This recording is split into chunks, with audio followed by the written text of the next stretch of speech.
नमस्कार दोस्तों, आप सभी का एक बार फिर से स्वागत है WR न्यूज़ के एक और वीडियो में। तो दोस्तों, इसी के साथ आइए इस वीडियो में हम जानते हैं कि भारतीय सेना ने कश्मीर से अपने सैनिकों को हटा के LAC पे तैनाती क्यों कर दी है। और इसी के साथ ये जो जवान ट्रांसफ़र किए गए हैं ये काउंटर टेररिज्म डिवीज़न के हैं और वो भी बहुत भारी संख्या में इन सैनिकों की गिनती बताई जा रही है। करीबन 15,000 की संख्या में ये सुरक्षा बल बताए जा रहे हैं, जो कि आतंकियों के खिलाफ बहुत तेज गति से काम करते हैं और उनको खात्मा करते हैं।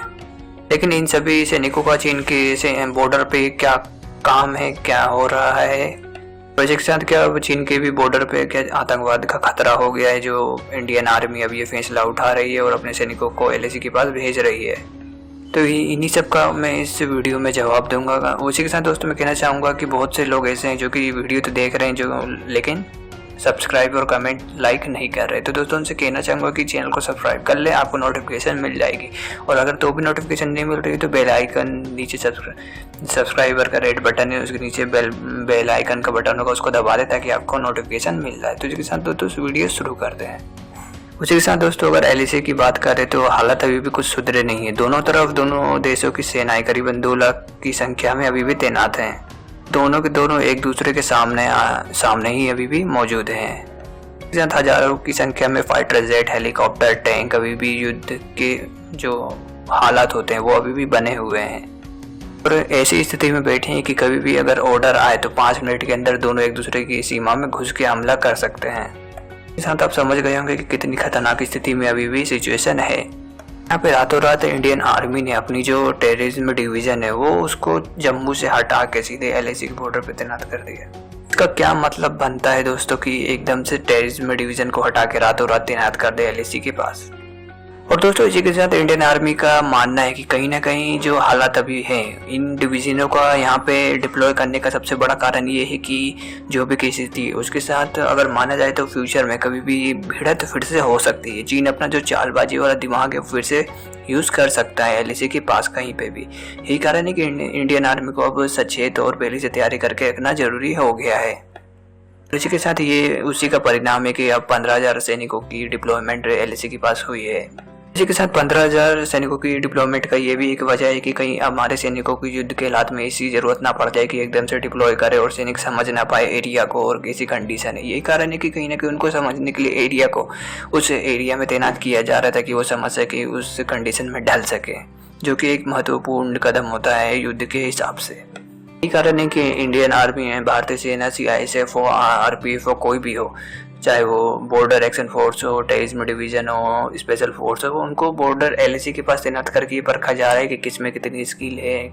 उनकी स्किलों को डेवलप किया जा रहा है ताकि युद्ध के माहौल में अगर उनको भेजा जाए तो वो कहीं पिछड़ ना जाए दुश्मन के लेवल से। यही कारण है कि अगर युद्ध के मैदान में अगर जीतना हो तो सैनिकों को अपडेट रहना पड़ता है पहले से। तो इसी के लिए युद्ध रणनीति जो होती है वो इंडियन आर्मी पहले से बना के चल रही है, जो कि बहुत अच्छी बात है। तो दोस्तों इसी के साथ अगर आपको पता हो कि पिछले साल जो गलवान वैली में भिड़त हुई थी उसमें जो हमारे सैनिक थे वो ज़्यादा एक्सपीरियंस के नहीं थे जो कि गलवान वैली जैसे इलाकों को समझ सके। यही कारण है कि हमारे ज़्यादातर से सैनिक घाटी में गिरने और जब पानी में जो नदी थी वहाँ पे पानी लग जाने और ठंड के कारण ज़्यादातर से शहीद हुए थे। तो अब इंडियन आर्मी नहीं चाहती कि ऐसी कंडीशन आए जहाँ पे हमारे सैनिक जो वहाँ की कंडीशन है उसको समझ ना पाए और शहीद हो। यही कारण है कि डिप्लॉयमेंट ज़्यादा हो रही है अलग अलग जगह पे ताकि वो उसको अनुभव कर सके।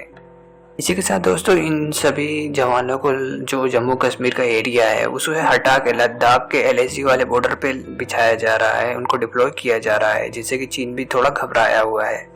इसी के साथ इंटरनेशनल मीडिया के अंदर जो खबरों का सिलसिला है वो बहुत तेज गति से ये फैला है कि इंडियन आर्मी अब लद्दाख में LAC के एरिया में अपनी डेवलपमेंट बढ़ा रही है। और ये खबर जो इतनी बढ़ने की, इतनी सुर्खियों लेने वाली इसलिए भी बात है क्योंकि जब डिप्लॉयमेंट हो रही है तो उससे पहले 2 लाख सैनिक पहले ही से LAC के बॉर्डर पे है, तो इतनी ज़्यादा संख्या में सैनिकों की बढ़ोतरी करने का क्या मतलब है।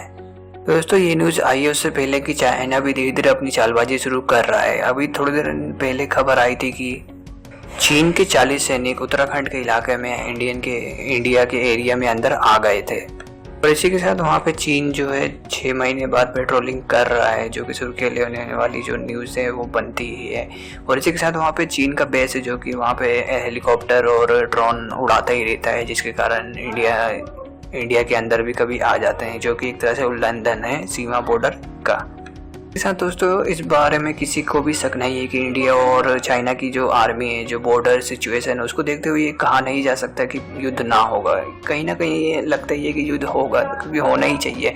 जिस तरह से चीन अपनी चालबाजी कर रहा है उससे किसको भी भड़काना आसान है। जिस तरह से हम सहानुभूति जो अभी तक शांति बनाए रखे हुए है, ये इंडिया के कारण है, क्योंकि वो बार बार बातचीत पे आ रहा है। लेकिन जो चाइना है वो अपनी यथास्थिति बनाने को मजबूर नहीं हो रहा है, वो अपनी स्थिति को और मजबूत करते ही जा रहा है, जो कि भड़काऊ एक तरह से कदम कह सकते हैं। आप नए नए बॉर्डर पे बंकर बना रहा है, एयरक्राफ्ट ला रहा है, एयरपोर्ट बना रहा है। इसी के साथ ये एक तरह से उकसावे वाला कदम करते जा रहा है, जो कि युद्ध की ओर बढ़ने के लिए अग्रसर है। तो दोस्तों इस वीडियो में बस इतना ही, मिलते हैं अगली वीडियो में। अगर चैनल पे न्यू हो तो चैनल को सब्सक्राइब कर ले, वीडियो अच्छी लगी तो चैनल को सब्सक्राइब करें, लाइक करें, कमेंट करें, ज़्यादा से ज़्यादा शेयर करें।